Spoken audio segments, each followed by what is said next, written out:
I can't tap out. For nearly a year, I've been putting liquid lightning into my body, slowly giving me the strength to become my own person. It cannot change my size or what's between my thighs, but it makes me feel whole, and sometimes that's enough. It doesn't seem fair to me that I've lost so much sleep over the pitch of my voice, only to have someone on the other end of a phone call me ma'am. With that single word, they break apart the scaffolding of my life and send me back to the bottom in pieces. When it all gets too much, I complain to my father about the stalling of this fight for my life, and he tells me, well, that's why it's called a transition. My friends lend me their clothes so that I won't feel so alone. You do not see me when you are content, and your contentness breaks upon the sight of such comfort as is provided by the pretty colors on my lips and the cuteness of a skirt.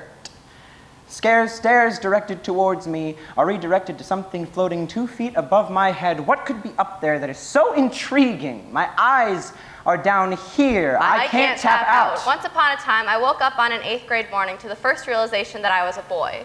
I got up and went to school that day, and on the car ride, I told my mom I wanted to cut my hair short, to which she responded by asking me if I wanted to look more like Anne Hathaway or Emma Watson.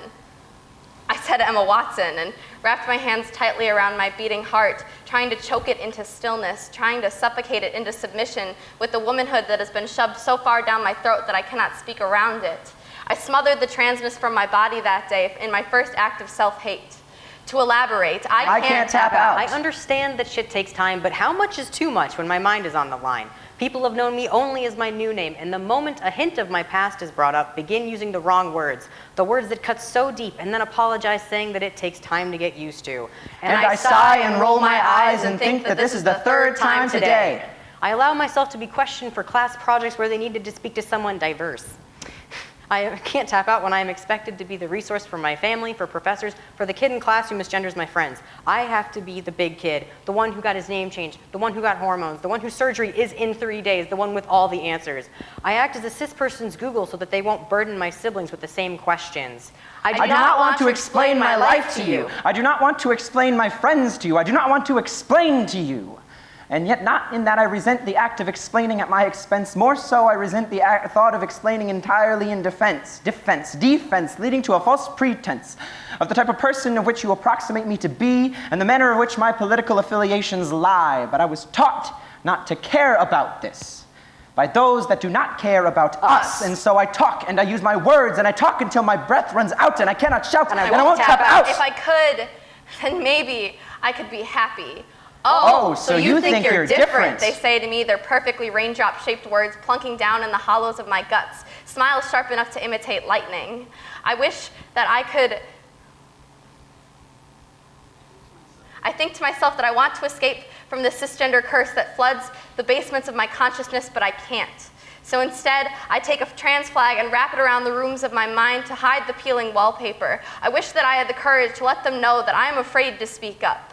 To this day, despite knowing that it is unhealthy and could permanently crack my ribs or disqualify me for top surgery, I used to bind with ace bandages in a vain attempt of shortening the distance between the cruelty of others and the heart behind the tits you cis people seem to care so much about.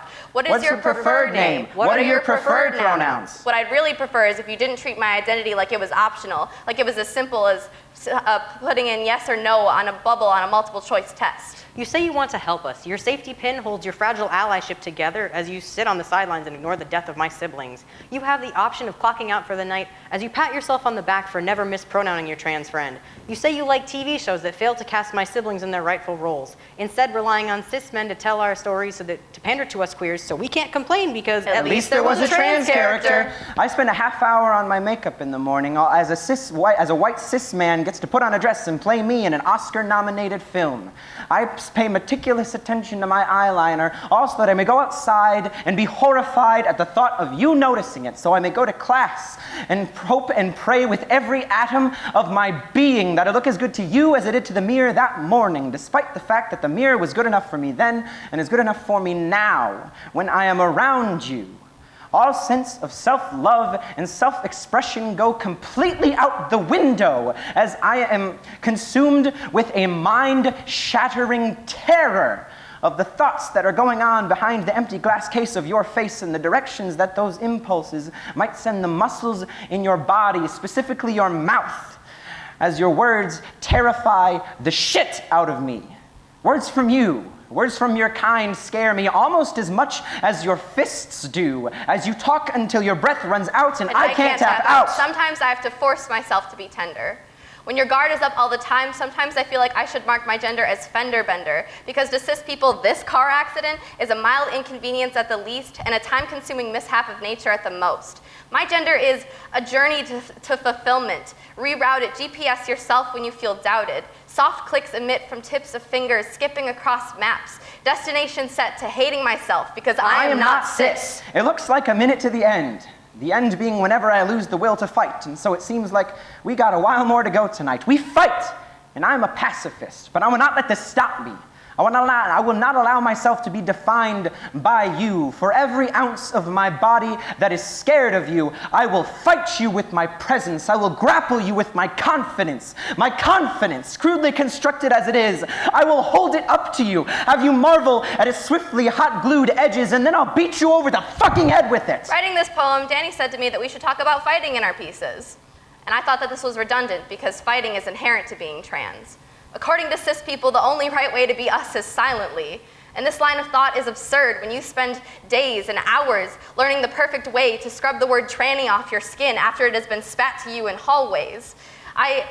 If I'm not being clear enough, then let me say this. If you are considered useless by those who don't have to worry about their worth, then you will be left behind. Even now, I can hear the repetitive clicking of wheels on tracks, your train of thought muttering, relax, with every criticism of syntax. Your tone is too angry, Mason. Don't bite the hand that feeds you or we'll make you fucking starve. You absolute freak of nature, you abomination. Don't lump us all together. Not all cis people. You say without a second to consider that maybe this isn't about you. What else is new? And I fear that I'm shutting you down because as cis people, you love to turn away when we call you on how fragile your support is.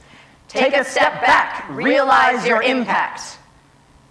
You may be able to pass on the baton, but no matter how loud we shout, we can't tap out.